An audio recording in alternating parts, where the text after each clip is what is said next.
Ya estamos con el dirigente frente amplista Felipe Michelini, ex legislador de larga trayectoria en el Parlamento, actual presidente de la Comisión Administradora del Río de la Plata, también integra esa Comisión por Verdad y Justicia que empezó a funcionar hace poco y es presidente de la comisión que estudia la reforma constitucional, una comisión del Frente Amplio para reformar la Constitución. Y en esto nos enfocaremos en los próximos minutos. Felipe, ¿cómo le va? Buen día. Bueno, buen día a toda la audiencia, es un placer estar aquí en estos estudios. Bienvenido. A ver, cuénteme por qué ahora sí hay que reformar la Constitución.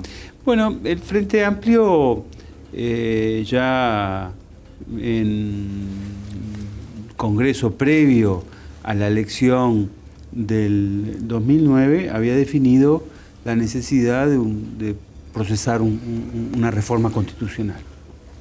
Lo cierto es que durante el gobierno de Mujica hubo varios intentos de buscar ciertos consensos dentro del Frente Amplio y eso no se logró, y lo que sí se llegó a un acuerdo que fue posteriormente ratificado en el Congreso del Frente Amplio en 2013, en el sentido de que pasado el proceso electoral, en el 2015 una comisión se iba a expedir, iba a hacer un informe político a las autoridades del Frente Amplio. Y en eso estamos, y yo creo que con un ritmo de trabajo intenso, y aspiramos que septiembre, octubre podamos presentar ese informe con los acuerdos que se suponen la comisión entiende necesario para reformar la Constitución, con aquellos puntos que no hay acuerdo y con los puntos que hay que trabajar para lograrlo. ¿Y hoy hay consenso en todo el Frente Amplio para reformar la Constitución? Hoy lo que establecimos un mecanismo de trabajo. Los grupos políticos y las bases están presentando sus propuestas, ya lo hizo el Partido Socialista, lo hizo el Movimiento de Participación Popular, lo hizo el Nuevo Espacio, esta semana presenta otros grupos, y después vamos a convocar a compañeros frente amplistas que han trabajado en la administración, que tienen identificados puntos concretos de que podría ser eventualmente materia de reforma. Después vamos a hacer unos seminarios técnicos, intentando identificar las experiencias comparadas en materia de reforma constitucional, y por último vamos a llegar a los acuerdos e identificar las disidencias también, porque la fuerza política del Frente Amplio es muy grande, tiene muchos grupos, y por lo tanto los abordajes sustantivos y el procedimiento que eventualmente se utilice todavía hoy necesitan ser trabajados. Pero yo soy muy optimista, creo que se va a venir la reforma. La pregunta es, bueno, ¿cómo podemos hacer para que esa reforma esté más cerca de que lo que el Frente Amplio está pensando? ¿Y por qué mecanismos se reformaría? Bueno, la Constitución actual tiene determinados mecanismos establecidos.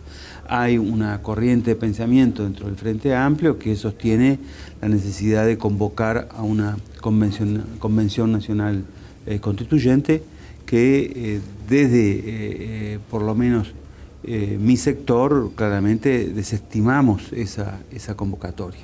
La desestima. O sea, usted es engorrosa. Lo de la Asamblea Constituyente, si usted... La Convención Nacional Constituyente, que es uno de los mecanismos que establece que hay que presentar un proyecto, llamar a una elección de doble número de legisladores, tiene que expedirse, y que además habilita que a un tercio de esa convención puede presentar cualquier otro proyecto alternativo. Por lo tanto, es una caja de Pandora de alguna manera. Entonces, ¿el mecanismo ideal para ustedes cuál es? Nosotros estamos planteando dos reformas. Eso es el Nuevo Espacio, no el Frente Amplio. O sea, le estamos diciendo al Frente Amplio, mire, deberíamos ir a una reforma electoral acordada con todos los partidos políticos, porque entendemos que las reglas electorales deberían ser objeto del máximo consenso posible, con el sentido de esa reforma electoral que, por ejemplo, mejore el sistema de segunda vuelta, que en caso que un partido tenga mayoría parlamentaria clara no sea necesaria una segunda vuelta, en fin. Identificar mejor la fecha de las elecciones municipales, por ejemplo. O sea, separarla más. Separarla más.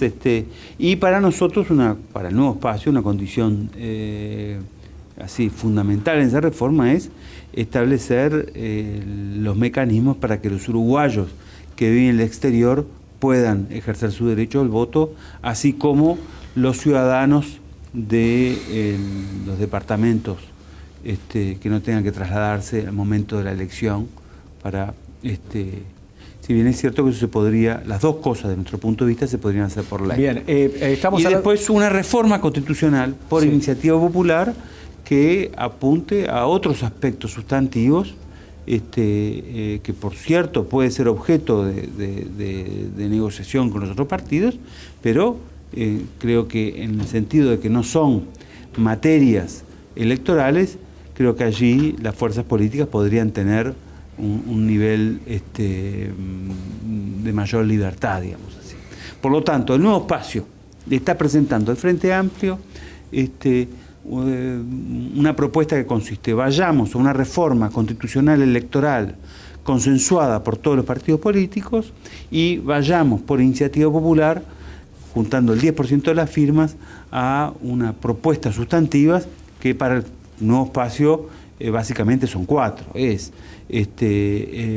fortalecimiento del capítulo de derechos humanos, de derechos, libertades y garantías, fortalecimiento del capítulo de ciudadanía, mejores normas en materia de lucha contra la corrupción y de fortalecimiento de la ética pública y de la transparencia en la gestión del Estado, y un cuarto bloque de fortalecimiento del Poder Judicial y del Poder Legislativo. Bien, Felipe, ¿cómo van a encarar el diálogo con la oposición? ¿Cómo convencen a la oposición de que esta reforma es lo mejor para el país en la parte en la que se requieren votos de todos, ¿no? Bueno, un problema que tiene la mecánica del Frente Amplio, pero también le pasa a la oposición, no es solo del Frente Amplio, es que cuando el Frente Amplio termina de acordar, ya después el espacio de diálogo hacia afuera es muy poco, ¿verdad? Lo mismo le pasa si toda la oposición se pusiese de acuerdo en determinados puntos, después la capacidad de acordar con el Frente Amplio es baja. Es un tema de funcionamiento del sistema político, no es nada nuevo lo que estoy diciendo ahora. Por lo tanto, desde esta perspectiva, al establecer que la reforma electoral vaya por cuerda separada, ¿verdad? Eso le permitiría, a través de comisiones parlamentarias o una comisión especial en el Senado o una comisión especial de la Asamblea General, eso permitiría un espacio más flexible, en el sentido de que nosotros estamos convencidos que es necesaria una reforma electoral con el acuerdo de los máximos consensos políticos. Por lo tanto, al hacer un mecanismo de reformas separados, creo que nos va a permitir ese espacio con el objetivo de lograr los acuerdos. Ya hay 2 experiencias de acuerdos o de procesos de reforma acordado, que después uno no llegó a un acuerdo total. Uno fue la mini reforma del 94, que después la ciudadanía no acompañó. Es una situación peculiar, porque todos los partidos estaban de acuerdo en la reforma de agosto del 94 y esa reforma no logró las mayorías necesarias requeridas por el texto constitucional para tener vigencia.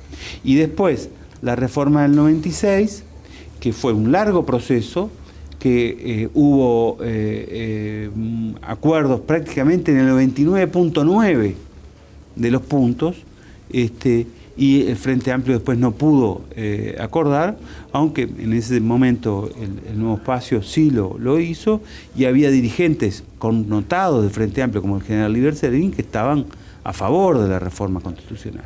Y reforma que después obtuvo, al momento de su plebiscito, ese acuerdo, que es el sistema electoral que nos rige actualmente, y yo creo que ha demostrado muchísimas virtudes.